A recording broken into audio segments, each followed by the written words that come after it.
Noite, a paz do Senhor. Nós iremos iniciar agora a nossa aula da disciplina de Teologia Bíblica de Missões, no qual iremos abordar os capítulos 1º e 2º do livro Teologia Bíblica de Missões de George Peters, da CPAD. Então, a gente vai estar com esse livro abordando no capítulo 1º a teologia missionária e Jesus Cristo. Nós iniciamos abordando a seguinte questão: qual foi a atitude de Cristo para com as pessoas não judias? Ele relaciona seu ministério com o universo das nações? Como Jesus abordou a questão das pessoas que não eram do povo de Israel, que não eram judias, que eram de outras nações que chegaram para Jesus?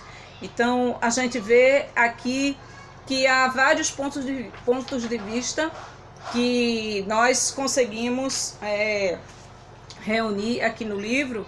O primeiro deles é que Jesus era antissemita e estava ciente de uma missão universal. A segunda posição é que Jesus era judeu em seu coração e limitava seu horizonte e sua mensagem à casa de Israel. A terceira alega que Jesus era primeiramente limitado e judeu, e que apenas quando se encaminhava para o fim da sua vida, ele tornou-se realmente ciente de uma missão mundial. A quarta posição sobre este tema é a que é a defendida por católicos e protestantes, e que é contrária a todas essas três, é que Jesus, desde o início de seu ministério, tinha uma visão da humanidade como um inteiro, mas sentia que foi enviado especialmente para a ovelha perdida da casa de Israel, e que seu ministério na terra estava voltado especialmente para o povo de Israel.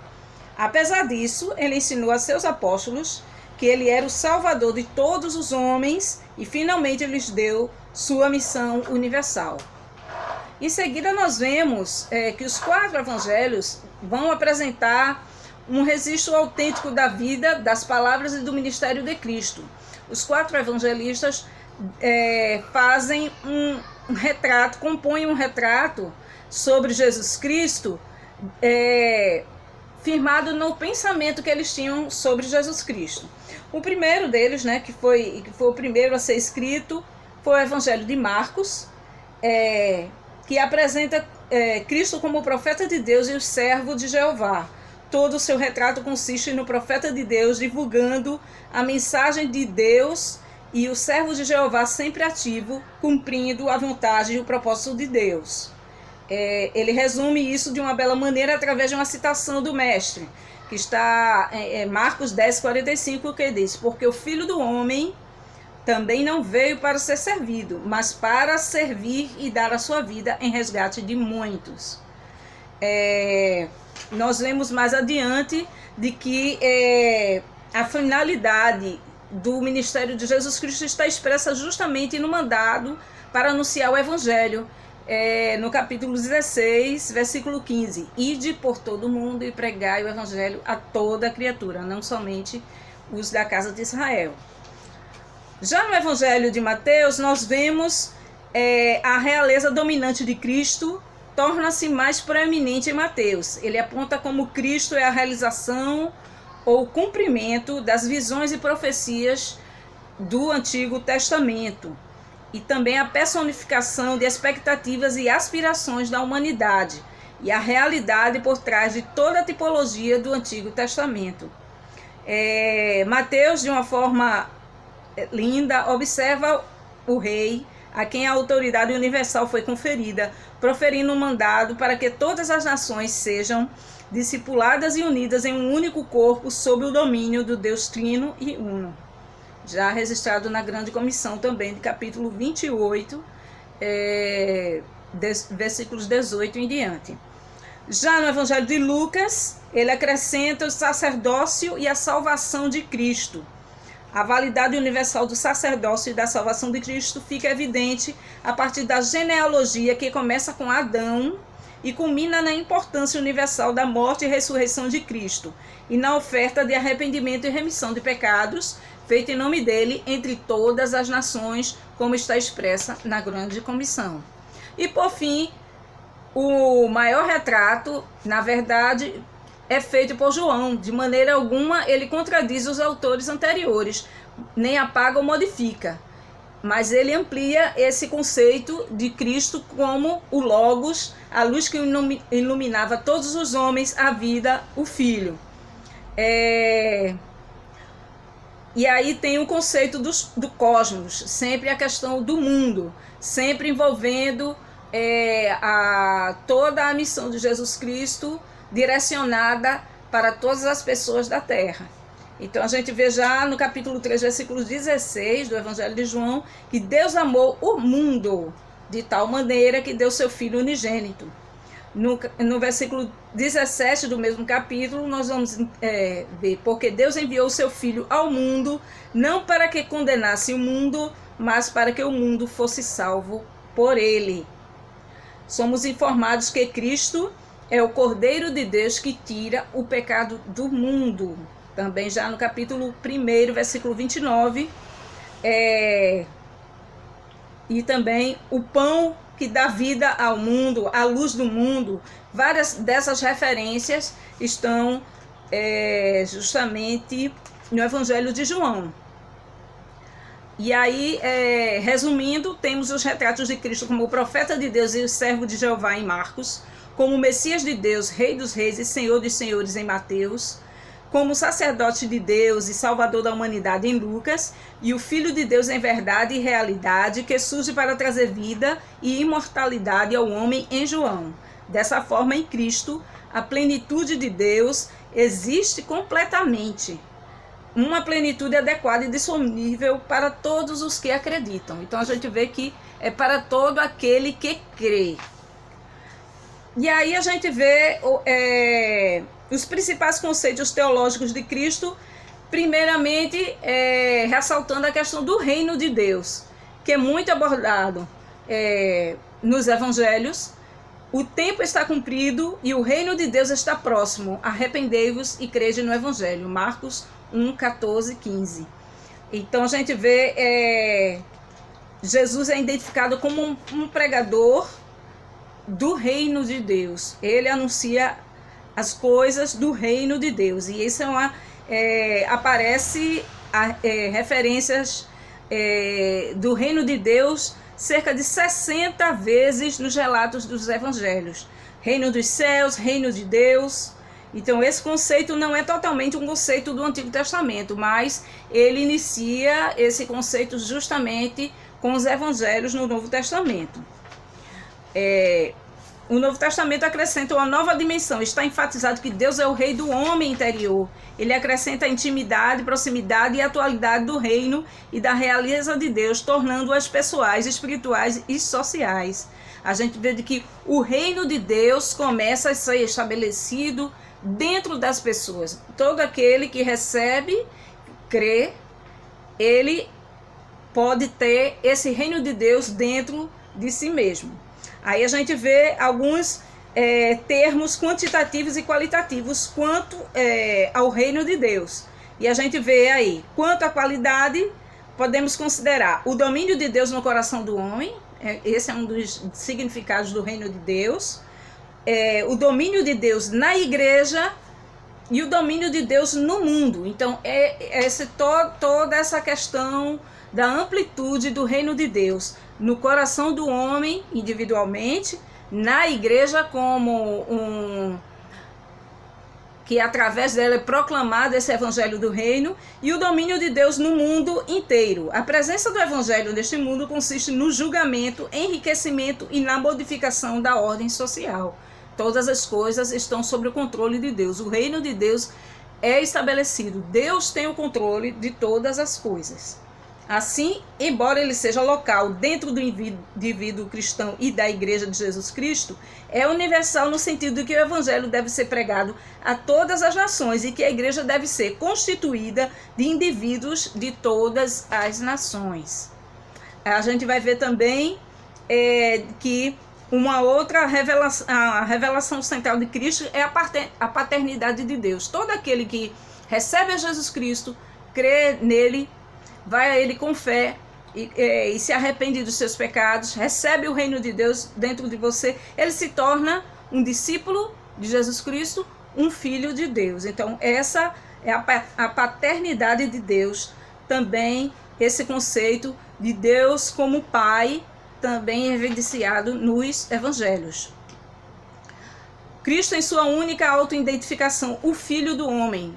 Jesus é chamado muitas vezes de o Filho do Homem, se identificando com a raça humana completa, não somente com os judeus. Apesar de que ele veio para o que é seu e os seus não o receberam, como diz no capítulo 1 do Evangelho de João, mas ele se torna, ele é chamado, é conhecido também como o Filho do Homem, o sucessor dos profetas e o Messias prometido. Mais adiante, nós vamos ver que o que está expresso na grande comissão é justamente o desejo de Cristo de que toda a humanidade fosse salva. Por isso que ide por todo o mundo, pregar o evangelho a toda criatura. Então, todas as pessoas de todas as épocas, de todas as raças, de todas as nações, elas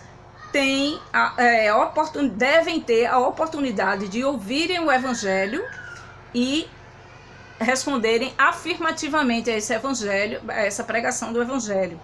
Então a gente vê que as frases toda nação, toda criação, todas as nações, todos que, à extremidade da terra, Cristo enviou seus apóstolos pelo mundo inteiro, ordenando-lhes que discipulassem todas as nações. Né? Então a gente vê que Jesus Cristo se torna, como é chamado aqui pelo próprio João Batista, quando ele vai testificar sobre Jesus Cristo, que Jesus Cristo é o Cordeiro de Deus que tira o pecado do mundo. Então aí a gente vê que a universalidade da mensagem do Evangelho, principalmente no Evangelho de João. Não é que aí a gente vê, Deus amou o mundo de tal maneira, porque Deus enviou o seu Filho para que o mundo fosse salvo por ele, que a luz veio ao mundo, que Cristo é a luz que alumia todo homem. Então todas essas referências, elas comprovam que a ideia que Cristo tinha de que a obra que ele estava iniciando junto aos judeus e que ia se alastrar por todo mundo a partir dos discípulos que se tornaram apóstolos dele, a gente vê de que é o sentido de pregar o evangelho para todas as partes do mundo, em todas as partes do mundo. Ao estar de acordo com esse princípio, nosso Senhor se dirige primeiro a Israel, a fim de restaurar os judeus ao seu lugar, propósito e destino. Israel deveria ter a oportunidade de tornar-se um servo do Senhor para atrair um mundo para o Senhor, ou ser transformada de centrípeta em força centrífuga, que foi justamente na aula passada, nós vimos esses dois movimentos. No Antigo Testamento, a gente vê o movimento de que todas as nações afluíam para Israel, para o Deus verdadeiro. Israel atraía essas outras nações para que essas outras nações pudessem conhecer o Deus verdadeiro. Então, a gente percebe que esse movimento de Israel está justamente atraindo as outras nações acerca das maravilhas que Deus atuava no seu povo. Então a gente vê também que no Novo Testamento é diferente. Agora a missão da igreja é ir a todas as nações pregando esse evangelho, não é? Então a gente vê aqui que é bem explícito nesse capítulo, nesse primeiro capítulo, que Jesus Cristo tinha plena consciência de que seu ministério iniciava na casa de Israel, mas que continuava para todo o mundo através dos seus discípulos. Capítulo 2, nós vamos ver a teologia missionária e a natureza de Deus. Nós vamos ver que missões, como a gente já abordou na primeira aula, na aula presencial, de que Missões está no coração de Deus. Deus é quem inicia todo esse processo de missões, mesmo ainda no Antigo Testamento. Mas aí a gente vê que não o bem-estar e a glória do homem, não o crescimento e a ampliação da igreja, mas a glória de Deus torna-se o principal objetivo de missões. Pois o ser e o caráter de Deus são a base mais profunda de missões. Pois dele, através dele e para ele são todas as coisas, que a sua glória seja eterna. Aí a gente vai ver que Deus, né, Pai, Deus Filho e Deus Espírito Santo relacionados à obra missionária. A gente vê que Deus é Espírito, também é luz e amor. Deus não é um Deus de isolamento, ele quer relacionar-se com todas as suas criaturas, trazendo a sua vontade, o seu reino. E nós vemos mais adiante que, por Deus ser luz, ele sugere que Deus é inalcançável, infinito, imutável, perfeitamente santo, perfeitamente aberto, perfeitamente inviolável, perfeitamente verdadeiro. Então a gente vê que a mensagem missionária positiva que nos é transmitida pela metáfora da luz torna-se evidente quando temos em mente que a luz é difusiva, penetrante e investigativa, que se espalha por todo o espaço e entra através de cada canto e ângulo. E assim deve ser a mensagem do Evangelho, mostrando a natureza de Deus intrínseca ao Evangelho, a mensagem do Evangelho.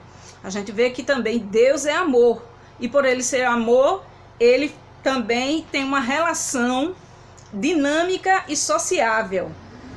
Deus amou o mundo de tal maneira que deu o seu Filho unigênito para que ele fosse morto em prol da vida eterna de muitos. Deus prova o seu amor para conosco. Paulo descreve que Deus como aquele que me amou. Também a gente vê que Deus, por ser amor, tem uma relação ativa e de sacrifício.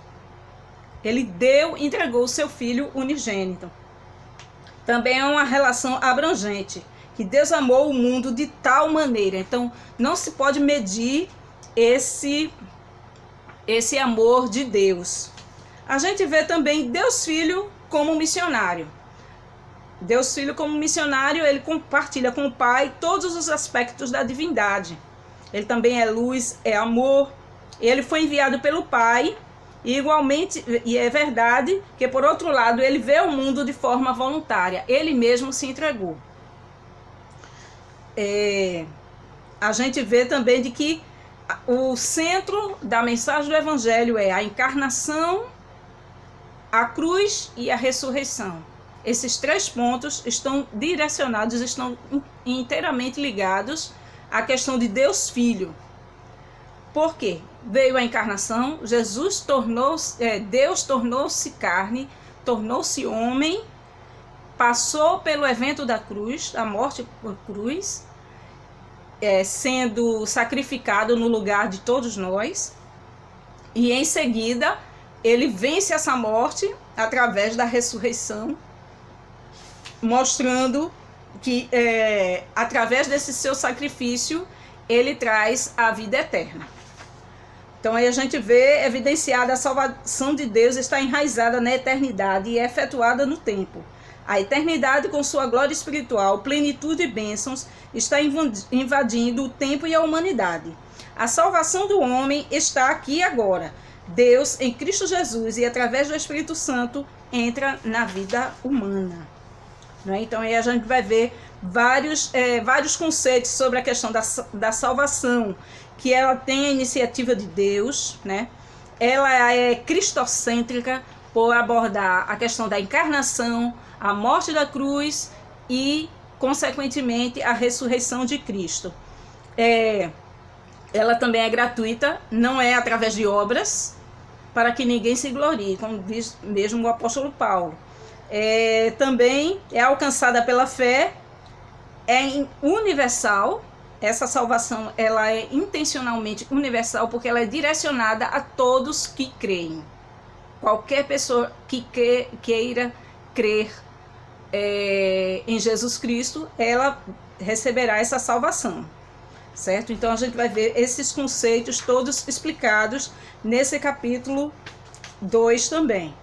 A gente vai passar para justamente o Espírito Santo como missionário, que duas questões.